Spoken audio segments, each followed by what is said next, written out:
पूरी दुनिया अमेरिका की जबरन थोपी गई टैरिफ वॉर से जूझ रही है, लेकिन भारत ने अपने बजट से इसका इलाज कर दिया है। वित्त मंत्री निर्मला सीतारमण ने अमेरिका के साथ जारी ट्रेड वॉर और भारी भरकम टैरिफ से जूझ रहे भारतीय उद्योगों के लिए राहत का पिटारा खोल दिया है। अमेरिका की ओर से लगाए गए 50% तक के ऊंचे टैरिफ ने भारत के लेबर इंटेंसिव सेक्टर्स के लिए जो अनिश्चितता पैदा की थी, उसे कम करने के लिए बजट में कई ठोस कदम उठाए गए हैं। इस बजट की सबसे बड़ी घोषणा विशेष आर्थिक क्षेत्रों यानी SEZ को लेकर हुई है, जहां अब योग्य मैन्युफैक्चरिंग यूनिट्स को एक वन टाइम स्पेशल कंसेशन के तहत अपने माल को रियायती ड्यूटी पर घरेलू बाजार यानी DTA में बेचने की इजाजत दी गई है। ये फैसला उन 370 सेज और वहां काम करने वाले 31 लाख कर्मचारियों के लिए संजीवनी जैसा है, जो अमेरिकी टैरिफ के कारण एक्सपोर्ट घटने से संकट में थे।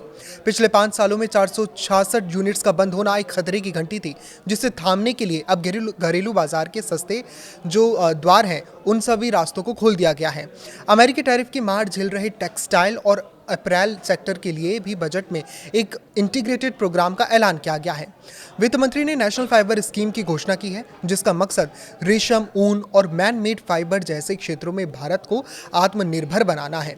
इसके अलावा textile expansion and employment scheme के जरिए मशीनों के अपग्रेडेशन और क्लस्टर्स में टेस्टिंग सेंटर बनाने के लिए बजट आवंटित किया गया है।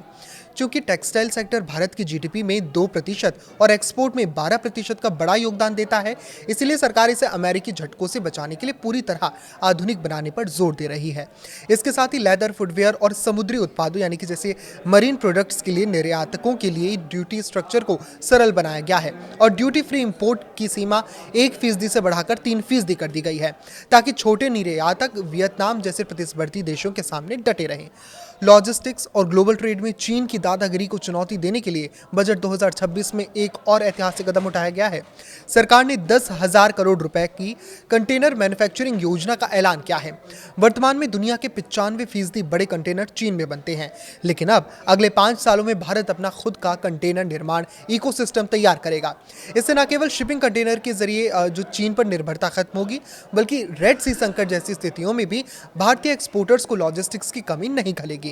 कुल मिलाकर आज पेश हुआ ये बजट दिखाता है कि सरकार वैश्विक व्यापार की अस्थिरता को लेकर बेहद गंभीर है। सेस को राहत, टेक्सटाइल का आधुनिकीकरण और कंटेनर निर्माण जैसे कदम मिलकर एक ऐसी सुरक्षा दीवार बना रहे हैं जो भारतीय निर्यातकों को वैश्विक चुनौतियों के बीच में मजबूती से खड़ा रखेगी। इस पर आपकी क्या राय है, हमें कमेंट करके जरूर बताएं। लाइक करें, शेयर करें और इसी तरह जुड़े रहें। नमस्कार।